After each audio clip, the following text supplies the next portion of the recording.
Anthropological theory, introduction.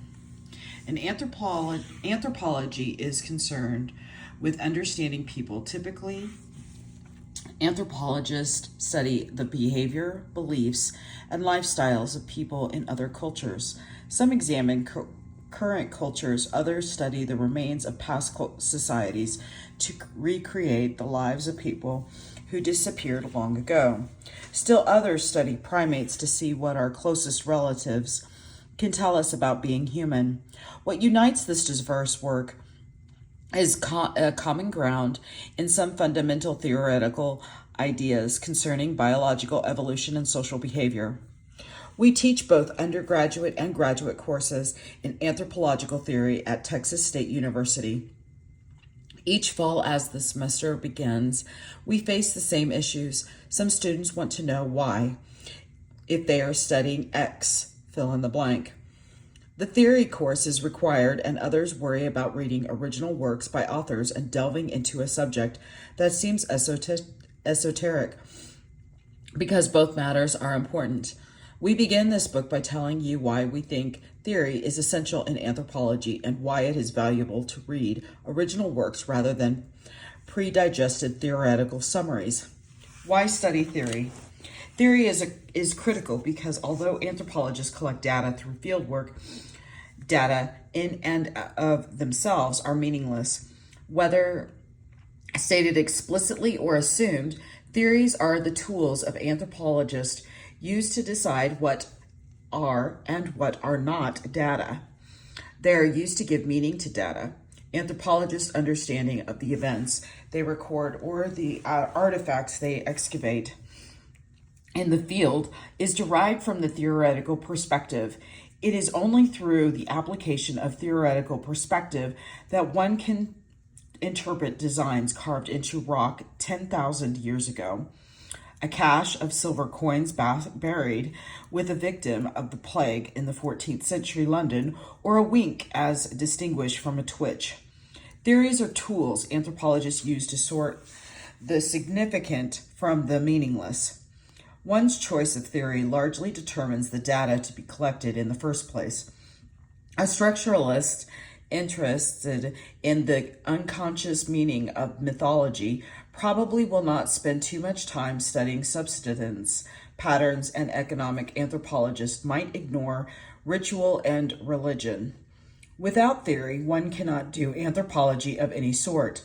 Although this is a book about theory, in social cultural anthropology, the different branches of anthropology have always freely borrowed ideas from each other and from other sciences.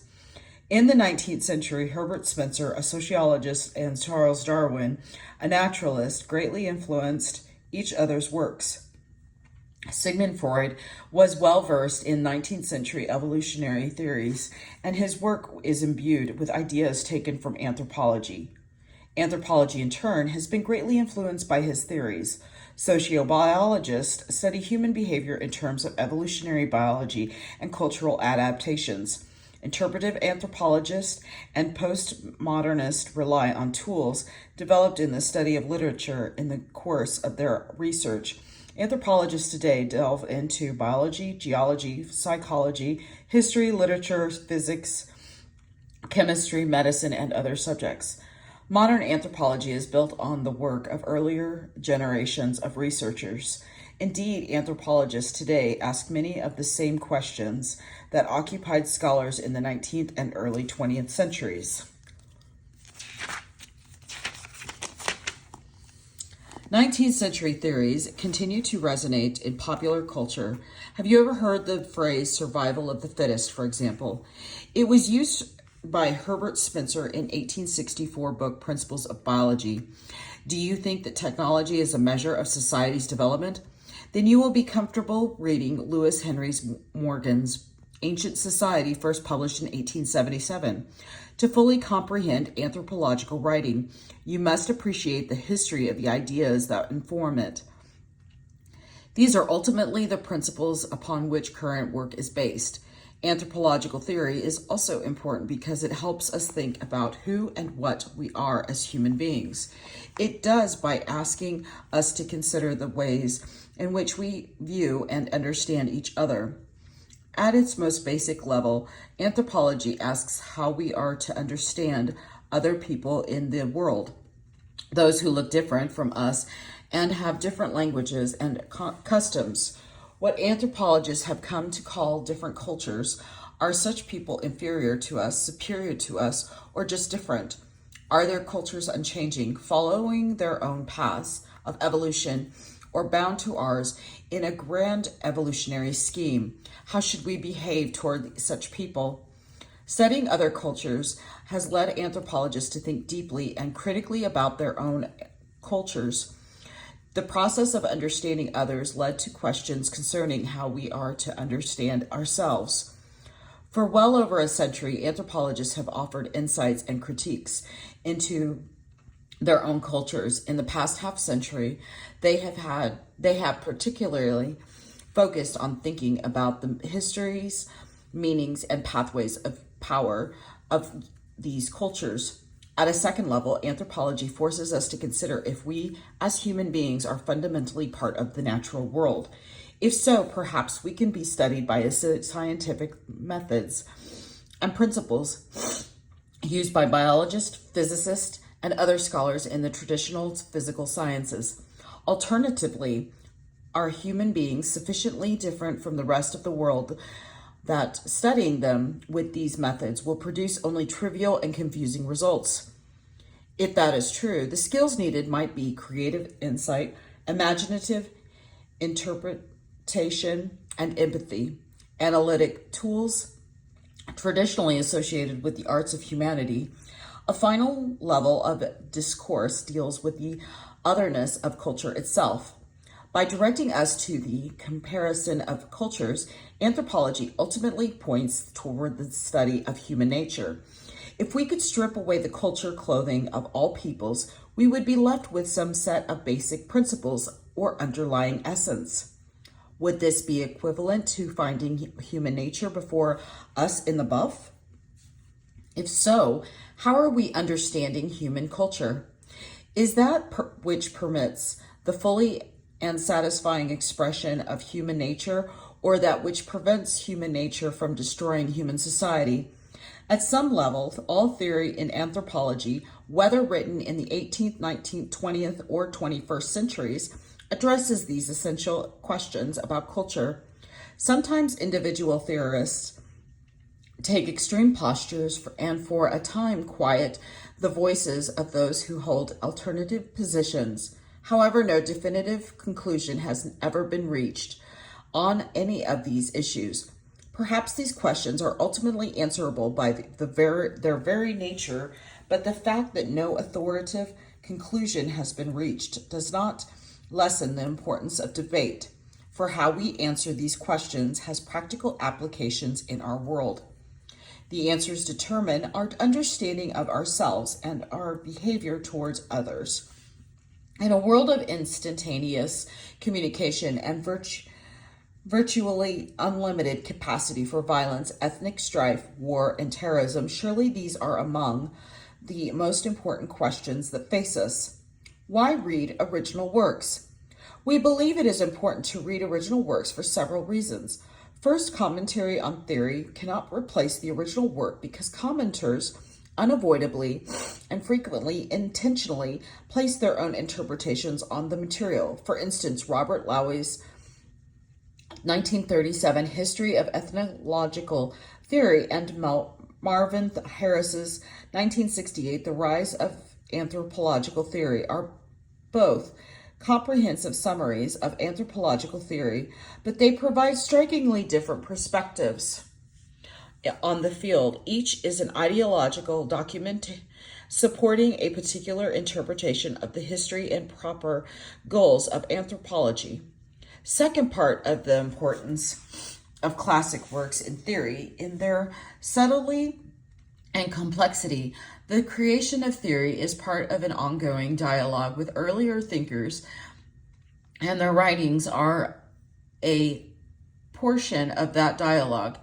As our understanding changes, we return to these older works. Sometimes we find insights that advance our thinking or perceive errors against which we react.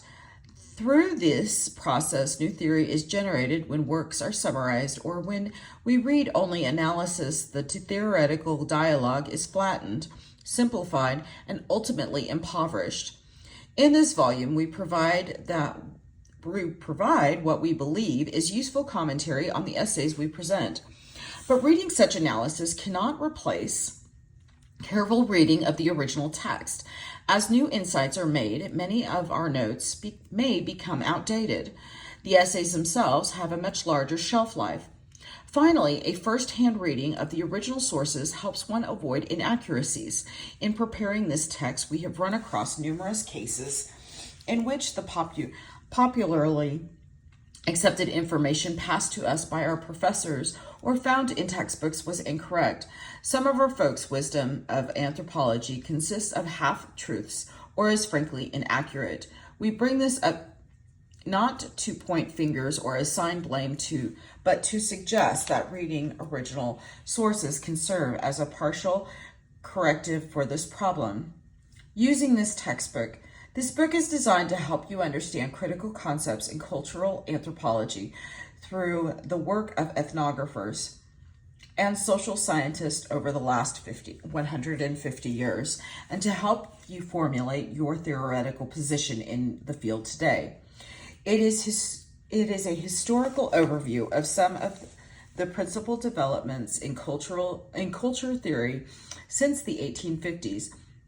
The book is different from others because it contains our introductions and paragraph by paragraph comments to inform your reading and raise interesting points or questions.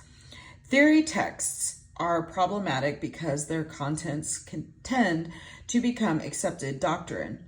Readers and critics suppose that the authors of such a text have chosen to present those pieces universally considered the most important works in the field. Should you entertain this notion, let us disabuse you of it. No group of professional anthropologists, however small, will agree on a single set of critical works. We have selected what we feel are representative articles by individuals associated with particular theories and works that seem to us to be good examples of theories in practice. An enormous corpus of work in anthropology now exists. We believe that the best way to study anthropological theory is to read as widely as possible. No collection of diverse writings, however artfully chosen, will be able to substitute for years of reading in the field, and that is what is ultimately required for a solid background in theory. You will find that our commentary on the texts varies from extremely straightforward definitions and explanations to fairly elaborate speculation on the motives of authors and influences upon them. Although it is almost impossible to entirely eliminate mistakes, we have checked our work carefully. When we point to a fact, you may be reasonably certain that it is correct. However, please remember that our interpretations are just that. They are meant to guide your reading, stimulate discussion, call your attention to certain ideas, and get you to think about different issues. You are invited to disagree with them and propose alternatives. If you read through this book and find nothing with which you to disagree, you are not reading carefully enough or critically enough. Although our likes and dislikes may become apparent to the careful reader, we do not intend to promote any particular viewpoint. In fact, we are trained in very different theoretical perspectives. McGee in interpretive, symbolic, and Worms in positivist, materialist. We have tried to present the key strengths and weakness of each position, but we frequently differ from in our interpretations of theory and amuse our students by arguing about them. In short, while we hope that readers will agree with most of what we have written, we have tried to write at least something bound to rile your theoretical sensibilities, no matter who you are. You are invited to disagree with the text and debate us if you wish, or at the very least, contact us if you have a question. We can be contacted by email at r.worms@txstate.edu for Worms, or more rm08@texasstate.edu for McGee, or by traditional mail at the Department of Anthropology, Texas State University, 601 University Drive, San Marcos, Texas 78666. The arrangement of essays and the notational system. The arrangement of essays presents a surprising number of problems should the text be arranged strictly chronologically or by intellectual association or descent. If the text to be divided into sections, what about those authors who do not quite fit? What about works that represent more than one area? We have taught our theory course both chronologically and thematically, and concluded that a chronological presentation works best. Thus, we have chosen to arrange the theories in a rough chronological order to show readers the progression of ideas in cultural anthropology and to demonstrate the relationship between concepts. We have divided our chronologically into named sections. Each begins with an introduction describing the theorist represented in the section, the principal ideas presented in their work, and suggested readings should you want to pursue a topic further. However, our scheme is not entirely consistent. Different schools of thought often overlap, both intellectually and chronologically. Exploiting these inconsistencies and thinking about other possible arrangements of the text may prove an intellectually useful experience. New arrangements may provide new insights. Space limitations and occasionally copyright regulations have forced us to make difficult decisions about the original material we have reprinted. Works included in earlier drafts of the book have been removed from the final, and we have added or subtracted articles as our own knowledge base grows. More important, we have occasionally eliminated fairly large passages of some essays or chosen to remove particularly lengthy sets of original footnotes or endnotes. These are not decisions we took lightly, nor do they indicate that we believe the notes and passages removed or of no significance. It was simply a question of choosing between removing notes and passages or losing several entire essays. Although there are good intellectual reasons for selecting either of these options, we believe that most readers are better served by the first. In doing this editing, we have tried to preserve a sense of original by including notes telling the reader exactly how much text was removed and briefly summarizing the content of the lost passage.